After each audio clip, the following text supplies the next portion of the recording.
कहते हैं मृत्यु परम सत्य है, पर क्या आस्था से मृत्यु पर भी विजय प्राप्त की जा सकती है?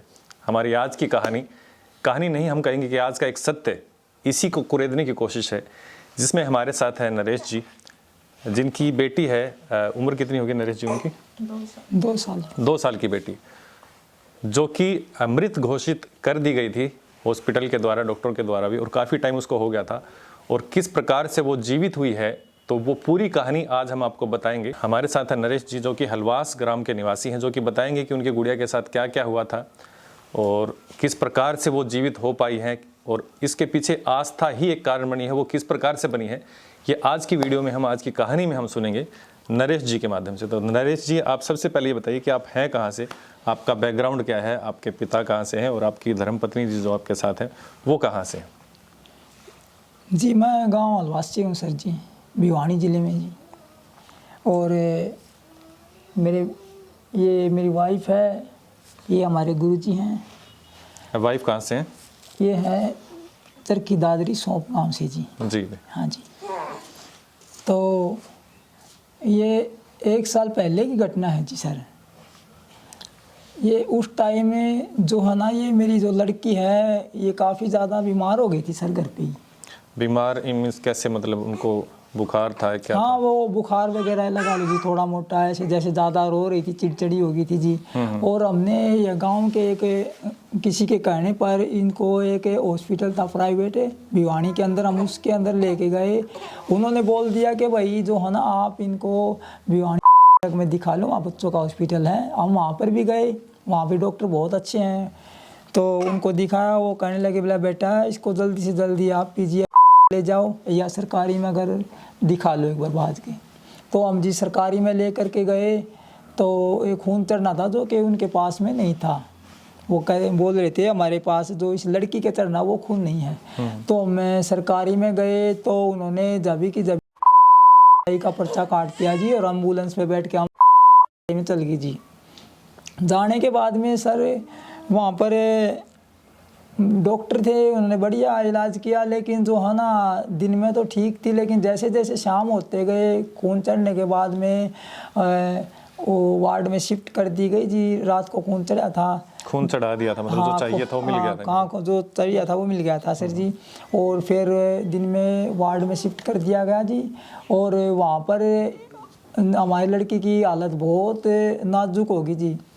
इसकी मेरी वाइफ कहने लगी कि भाई देखो, लड़की को सांस लेने में यहाँ पे तकलीफ़ हो रही है, आप डॉक्टर से बोलो। मैंने डॉक्टर से कहा, माँ सर देखो, मैं कहा मेरी लड़की को सांस लेने में तकलीफ़ है, मतलब कब तक ठीक हो जाएगी? वो कहने लगे भाई इसमें आपको पता नहीं, बोला इसमें बहुत सी बीमारी है अभी, तो आप ऐसे पागल ना बनो। बोला मतलब हम घर में छुट्टी के लिए बोल रहे थे उनको, मखा जी खून तो चढ़ना था, वो तो चढ़ चुका, हम घर पे जाएं।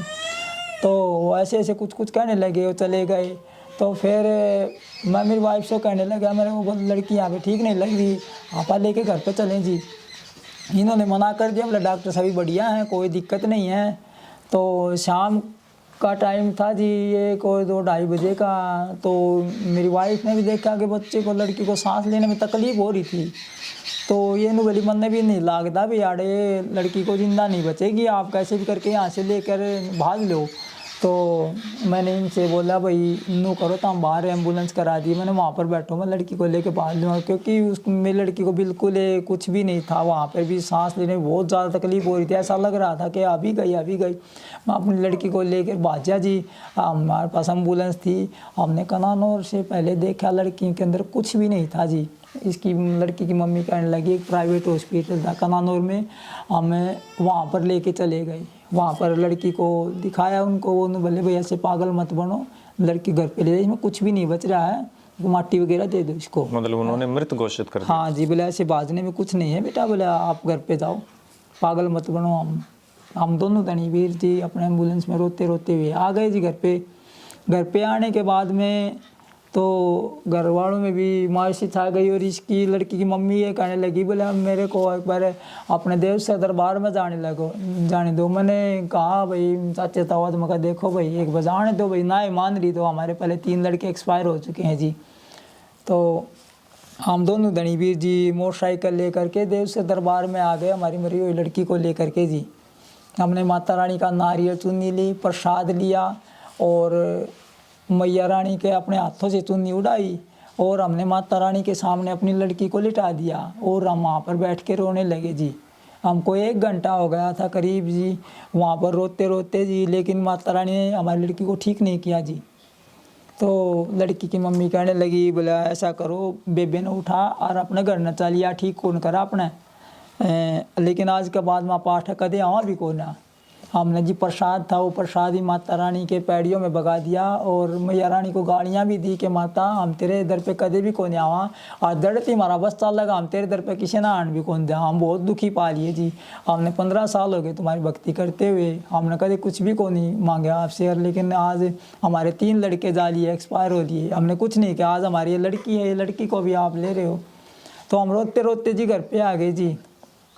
घर पे आने के बाद में जब लड़की को खोए पे से उतारा तो हमारे लड़की की उंगलियां हिल रही थी। इसकी माँ ने देखा तो कहने लगी भाज के आप ऑक्सीजन लेके आओ। हमारे पड़ोस में कोई बीमार था, उस खातर ऑक्सीजन लेके आ रही थी, सिलेंडर ले रखा था।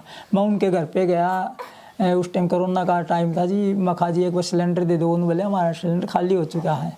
मैं गाँव में और बहुत घूमा जी, मोटरसाइकिल, फिर मैं घर पर लेके आया तो बहुत परेशान था। मैंने सोचा भाई ले माटी मुट्टी दिए आए होंगे, तो मैं कई देर होगी इतना बाहर न भालते भालते, तो मैंने देख के सारे आसन लाग रहे थे घर के, और भी अड़ोसी पड़ोसी भी।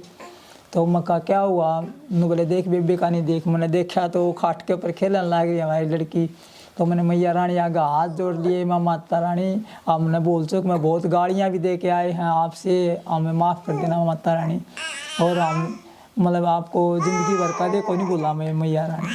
तो नरेश जी ये बताइए कि गुड़िया जैसे एक्सपायर हुई थी और जो मंदिर में जो दोबारा से जीवित हुई, तो वो एक्सपायर होने के बाद कितने देर तक वो मृत अवस्था में रही? ये लगभग जी ये 4 घंटे तक मृत रही। 4 घंटे तक मतलब वो मृत रहे। मैं आपको बता दूं कि नरेश जी जिस मंदिर की बात कर रहे हैं वो भिवानी के देवसर गांव में स्थित है, और नरेश जी जो रहते हैं वो हलवास गांव में रहते हैं। तो ये डिस्टेंस कितना है नरेश जी देवसर जी? ये 5-4 किलोमीटर का ही डिस्टेंस, 3 या 4 किलोमीटर या 5 किलोमीटर के आसपास का डिस्टेंस है। और नरेश जी पहले भी आप आते थे क्या मंदिर में इससे हाँ पहले? पहले भी आते थे जी, पहले भी बहुत आते थे जी। मतलब आपकी आस्था पहले से ही हाँ थी? बहुत ज़्यादा, क्योंकि जो मेरा पहले लड़का था जी, हमारी पहले मैं कभी नहीं मानता था मैया रानी को जी सर, लेकिन जब मेरा ये बड़ा लड़का है तो ये 3 दिन का था जी, तो इसमें फेफड़ों के अंदर कुछ जमा हुआ बता दिया था जी अक्षरों में जी। तो वहाँ पर में भर्ती था जी उस टाइम पे, तो हॉस्पिटल वाला ये बोल रहा जी आप अपने लड़के को या तो हिसार ले जाओ या फिर रोहतक ले जाओ। फिर उन्होंने बताया एक पड़ोस में भी हॉस्पिटल है, उसमें भी एक मशीन लाई गई है, आप बाज करके अगर वहाँ ले जाओ तो वहाँ पर ले जा सकते हो। लेकिन देखो हमारे तो बस से बाहर है बात है। तो हमने एक ऑटो कराया और हम उसी हॉस्पिटल में, साइड में एक हॉस्पिटल था थोड़ी आगे रोहतक गेट पर ही, हम उसके अंदर था उस हॉस्पिटल का जी, हॉस्पिटल था जी वो, उसके अंदर हम अपने लड़के को लेकर चले गए जी। मेरा लड़का 3 दिन का ही था जी। तो कल का 1 दिन का इसको होश नहीं आ रहा था जी, तो डॉक्टरों ने एक्सरे किए, इसके अंदर काला काला जमा हुआ था फेफड़ों के अंदर। डॉक्टरों ने कहा भाई देखो नरेश ऐसा है, अगर इसका होश आ जाता नहीं लड़के को फिर इसका ऑपरेशन होगा जी। यहाँ पर जो ये फेफड़ों के अंदर कुछ एक्सरे दिखा रखा दो कुछ। तो हमारे गांव के कंपाउंडर थे वहाँ पर जी, उन्होंने जल्दी फटाफट सारे एक्सरे वगैरह सारा कुछ करके लड़के को भर्ती करवा दिया जी। तो जी सारा दिन निकल गया जी, रात भी निकल गई जी। दूसरा दिन हो गया जी, वहाँ पे दूसरे दिन के भी 11 बज चुके थे जी। तो हमने डॉक्टर से कहा, डॉक्टर ने बोला देखो भाई आगे मालिक की मर्जी, हमारे साइन भी करा लिए थे, बोला कुछ घंटे और देख लो भाई, अगर हो सकता है तो लड़के को, ना तो भाई क्या बतावा। फिर हमने ये कहा मखा जी सांस थी तो देखियो जी, मखा कुछ घंटे के जी, मखा जी अभी तो ऑक्सीजन चल रही है। बोले हाँ वो तो चलो ठीक है कोई दिक्कत नहीं है। फिर मैं एक साइड में जा कर के बैठ गया, एक कमरा था जी वहाँ पर, उस कमरे के अंदर मैया रानी की, हमारे देवसर वाली माता रानी की तस्वीर गिरी हुई थी कुर्सियों के अंदर जी। मैं वहाँ पर कबाड़ पड़ा था वहीं पे बैठ गया जी। तो मैंने रोते रोते उस तस्वीर को उठाया, उस पर बहुत धूल जमा हुआ था, मैंने साफ़ करी और देखा मैं ये तो माता शेरे वाली तस्वीर है। और मैंने हाथ जोड़ा, मैं कहा मैया रानी मैंने इतना बड़ा होगा मैंने कभी भी आपका नाम नहीं लिया, ना ही मैं जानता हूँ आप कौन से दरबार से हो माता रानी, अगर आप हो इस धरती पर विराजमान तो मेरे लड़के को बचा लो, मैं जब तक जिंदा रहूँगा ना मैं आपसे आपकी भक्ति करूँगा और आपका नाम लेऊँगा। तो मैं वो तस्वीर साफ करके मैं मेरे लड़के के सिरहाने दराया जी, और मैं वापस जहाँ पर बैठा था वहीं पर आके बैठ गया, रोने लगा जी। तो 2 मिनट के अंदर मेरी बेबे बाजी आई नु बोली, बेबे भाई ने बोला पेशाब कर दिया, डॉक्टर से बोल के आ। मैं बहुत भाज के गया डॉक्टर के पास में, लड़के को देखते ही मैं डॉक्टर साहब लड़के ने पेशाब कर दिया। तो डॉक्टर ने बोला भाई अच्छी बात है, अगर वो टट्टी वगैरह कर देना तो बताना भाई। मैं फिर आके बैठ गया, तो फिर थोड़ी देर बाद में फिर लड़के ने टट्टी कर दी, मेरी बेबे फिर कहने लगी तू जाके बोल के आ, मैं डॉक्टर से कह के गया। तो डॉक्टर ने बोला आँख खोल रखी है, मैं कहा नहीं जी आँख तो नहीं खोल रखी है जी। ने बोला उसमें आ जाए ना तो बताना। मैं मैया रानी की तस्वीर के आगे फिर मेरे को थोड़ा थोड़ा ऐसा विश्वास होना लगा जो कुछ कर रही है ना यही कर रही है यहाँ पर। तो जी मैं रोता रोता तस्वीर के सामने बोलने लगा कि माँ अगर तू मखा मेरे लड़के को होश में और ला दे, मखा हम बहुत परेशान हैं, हम बहुत दुखी हो लिए। तो मेरे कहते ही ऐसा लगा कि कोई मेरी आवाज़ को सुन रहा है, मेरा लड़के ने आँख खोल लीजिए और ऐसा लगा कि ये ठीक ठाक है। मैं बाजा गया जी डॉक्टर के पास में जी, माँ सर उसको होश आ गया मेरे लड़के को। तो डॉक्टर और हमारे गांव के भी कंपाउंडर थे वो सारे बाजे आए, उन्होंने देखा बोला इसको ऑपरेशन के लिए ले चलो। हम मेरे लड़के को दबी की जबी उठा ले गए।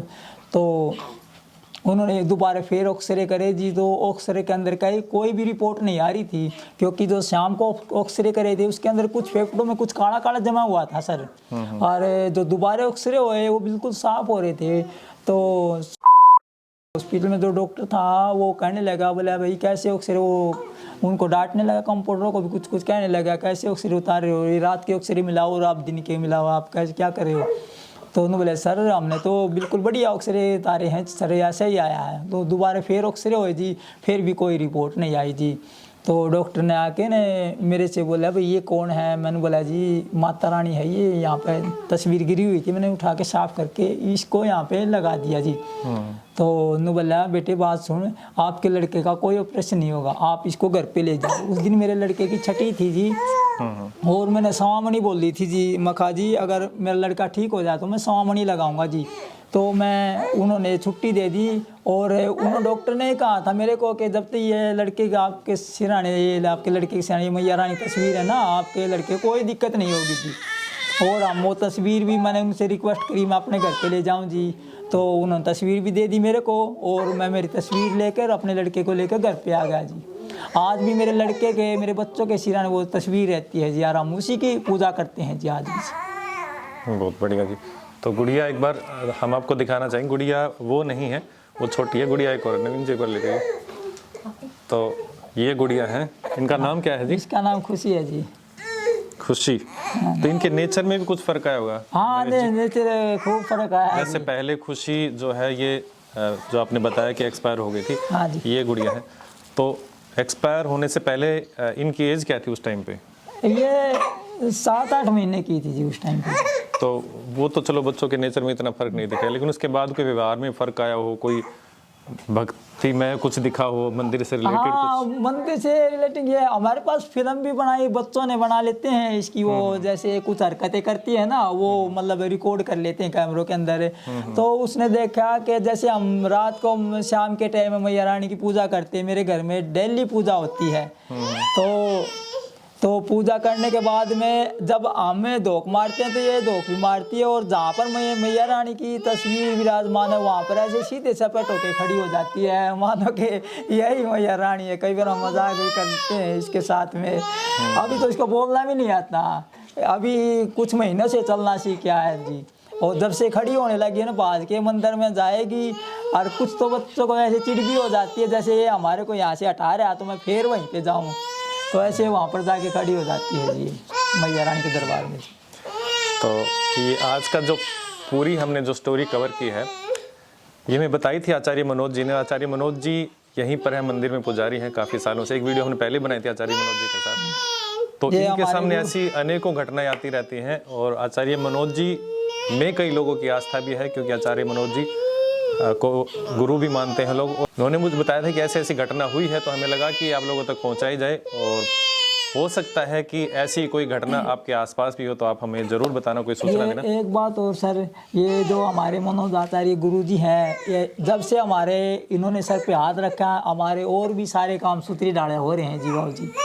बहुत हम खुश हैं जी, और हमको अच्छे रास्ते पे चलाने के लिए, हम तो हमारे पास कुछ भी नहीं था, आज हमारा सूत्री डाला काम चल, सारे वारे नारे हो रहे हैं जब से इन्होंने हमारे सर के ऊपर हाथ रखा है जी। तो बहुत बहुत धन्यवाद मनोज जी आपका भी, और नरेश जी आपकी धर्मपत्नी का भी बहुत बहुत धन्यवाद। धन्यवाद। तो ऐसी ही वीडियो हम आपके लिए और लाते रहेंगे हमारे इसी चैनल पर। तो जब तक के लिए आपसे विदा चाहेंगे, नमस्कार।